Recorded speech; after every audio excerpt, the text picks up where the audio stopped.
u ozbiljnim iskušenjima, u ozbiljnim dilemama. S jedne strane se reklamira jedan za sve, svi za jednoga, ali je realno sasvim drugačija. Evo ti... To je onaj član 5, ali tako, ali teško se aktivira. Pre neki dan je Guardian napisao tekst. Izgleda su došli do dobrog izvora. Na britanskom vojno-političkom vrhu je proigravana simulacija rata između NATO-a i Rusije. Rat počinje tako što ruske trupe upadaju u Estoniju. Ali problemi sa ruskim jezičnim stanovništvom i tako da. Ulaze u Estoniju, tada Amerikanci i Englezi šalju desantnu mornaričku pešadiju koji se iskrcavaju sa brodova da pomognu kopnenim snagama Estoniji.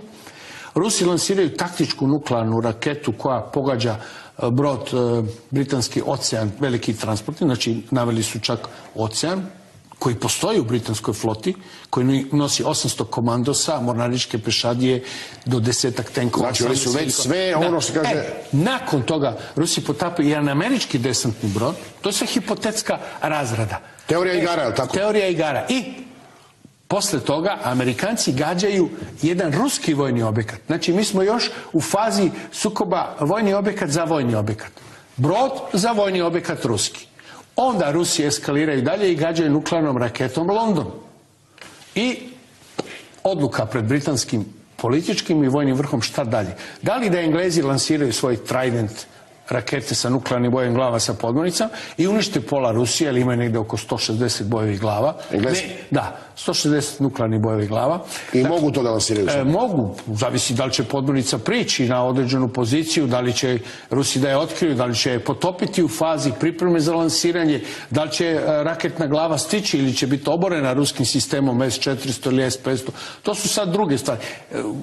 Mi često puta, laici često puta kažu, a šta će njima 5000 bojevih glava kad mogu sa 100 glava da unište sve. Zato što sve bojeve glave neće proći PVO sistem. Zato što sve bojeve glave možda neće ni pogoditi cilj. Možda sve bojeve glave neće ni krenuti sa starta. Raketa može da zaglavi na startu, da ne. Znači to su sve mogućnosti.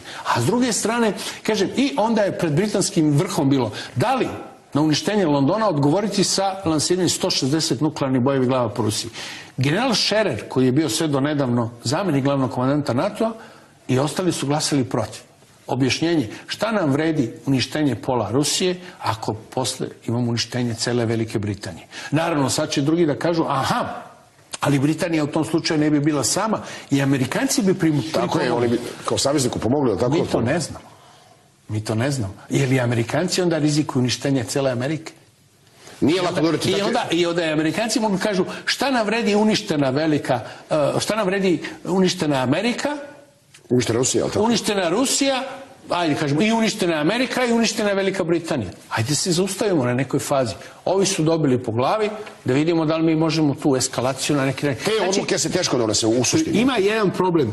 Niko još, ni na jednom vojnom koledžu, niti na jednoj vojnoj akademiji, niti bilo kojem generalštabu u svetu nije verno simulirao totalni nuklearni rat. Scenario nuklearnog rata. To ne postoji. Amerikanci su pokušali da jednostavno kreiraju sintetičke Ruse.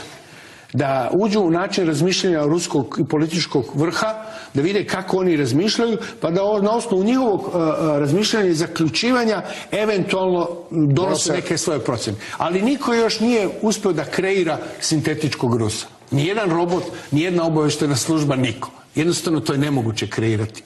I naravno, nakon što se ovo pojavilo u britanskom Guardianu, Rusi su rekli, to je namerno pušteno zato da bi se NATO javnost jednostavno homogenizirala oko navodne ruske pretnje baltičkim državama. Danas čujemo da iz vrha NATO pakta da nema pretnje Rusije, ali tako ozbiljno. To imamo jedan dan ovako i jedan dan onako. Znači, gospodin Stoltenberg da jednu izjavu danas, sutra da neku drugu izjavu. Znači, sutra možemo očekivati da ima pretnje.